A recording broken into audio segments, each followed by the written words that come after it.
Oke, jadi pada kesempatan kali ini kita akan membahas mengenai revolusi internet dari web 1 sampai web 3 yang kita kenal saat ini. Jadi langsung saja kita bahas mengenai pembahasan pertama, yaitu web 1.0. Di mana ya, selama perjalanan internet ini mengubah cara kita mengonsumsi suatu informasi, berinteraksi, dan juga kini menjadi sebuah aset digital. Di mana perubahan dasarnya itu seperti contohnya kepemilikan data dan juga pengalaman pengguna. Oke, jadi web 1.0 ini muncul kisaran antara tahun 1991 sampai 2004. Ini adalah fase awal internet berfungsi sebagai repositori informasi digital dasar. Jadi pada era ini, situs web itu bersifat statis dan sangat jarang diperbarui, dan seringkali disajikan dalam format yang sama kepada semua pengguna. Jadi bisa dibilang ini simpelnya website yang hanya bisa dibaca saja, interaksinya itu sangat minim, yang dimana penggunanya itu adalah konsumen pasif yang hanya bisa mengakses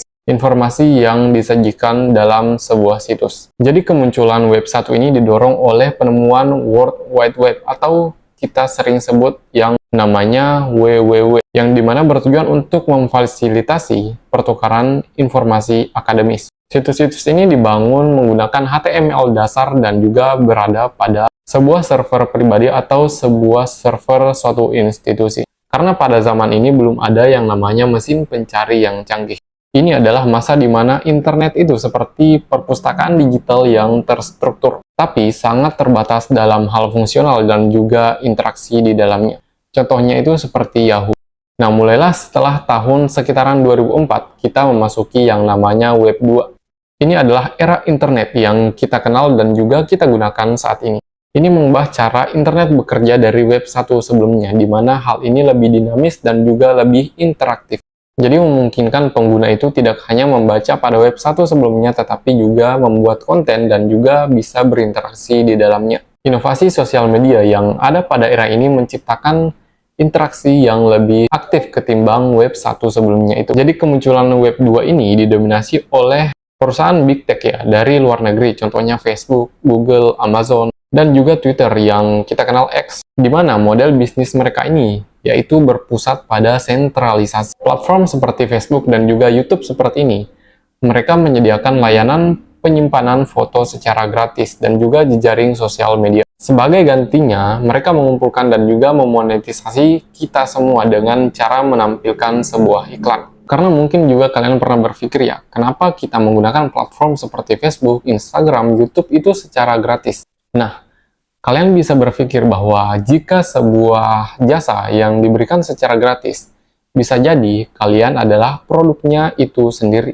Nah, disinilah masalah web 2.0 ini muncul. Meskipun bisa menghubungkan miliaran orang yang ada di dunia secara global, di era saat ini, sebagian orang mengkhawatirkan tentang privasi data pribadi mereka masing-masing karena sistemnya sendiri yaitu terpusat atau tersentralisasi, yang mana data kita dikuasai oleh pemegang platform tersebut. Nah, dari masalah inilah muncullah solusi yang kita sebut sekarang sebagai Web3. Karena hal ini terus berulang ya teman-teman. Seperti masalah pada Web 1 sebelumnya yang minim sekali interaksi, terpecahkan oleh solusi yang diberikan oleh Web 2. Nah, di mana Web 2 ini mempunyai problem lagi, yang mana diselesaikan oleh Web 3. Dan kemungkinan di masa depan nanti akan ada lagi revolusi internet yang memecahkan problem-problem yang dialami oleh Web 3 ini. Oke, langsung saja kita masuk ke pembahasan Web 3 atau Web 3.0 ya.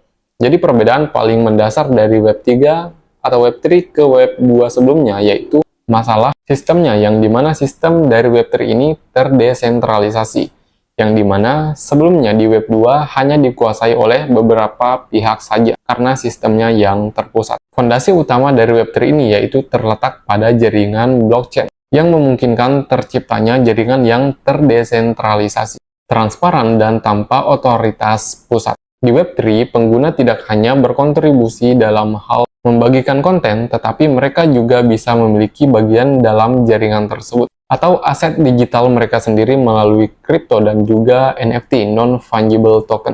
Nah, konsep ini muncul dari filosofi yang mendasari Bitcoin, yang memungkinkan bahwa transfer nilai bisa dilakukan tanpa bank. Jadi inti dari Web3 ini sendiri yaitu kemampuan berinteraksi secara global, secara online, tanpa mempercayai suatu perusahaan besar. Visinya sendiri yaitu menciptakan internet yang dimiliki dan diatur sendiri oleh penggunanya. Jadi kesimpulannya bisa kita analogikan bahwa web 1 itu hanya bisa membaca, di mana web 2 bisa membaca dan juga menulis. Dan yang terakhir nih, web 3 kita bisa membaca, menulis, dan juga memiliki. Jadi teknologi blockchain dari web 3 ini bisa kita sebut sebagai pondasi atau buku besar digital yang terdistribusi. Karena pencatatan datanya itu tersebar di banyak komputer, atau bisa kita sebut sebagai desentralisasi, di mana datanya ini diatur dalam sebuah blok yang diamankan secara kriptografi yang dihubungkan secara beraturan, yang dimana ini membentuk sebuah rantai. Makanya namanya itu blockchain, karena blok dan juga rantai chain, di mana fungsinya itu adalah mencatat dan juga menyimpan data transaksi, di mana hal ini secara permanen, transparan, dan tidak dapat diubah oleh siapapun.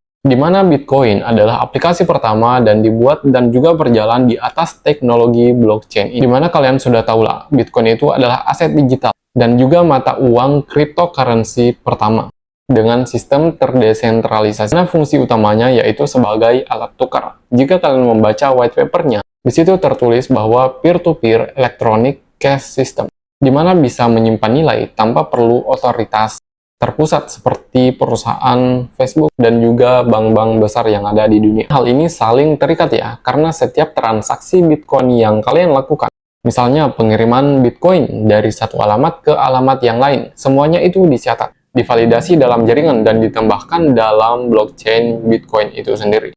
Jadi singkatnya, perbedaan antara blockchain dan juga Bitcoin itu kita bisa bilang seperti ini. Di mana blockchain itu adalah sistem atau teknologi yang menyimpan data, di mana Bitcoin itu sendiri adalah mata uang digital atau kita sebut aset kripto. Oke, mungkin segitu dulu untuk pembahasan pada kesempatan kali ini. Mungkin kita akan membahas hal yang menarik lainnya pada kesempatan selanjutnya. Jika ada hal menarik yang bisa kita bicarakan di kesempatan selanjutnya, kalian bisa komen di bawah video ini.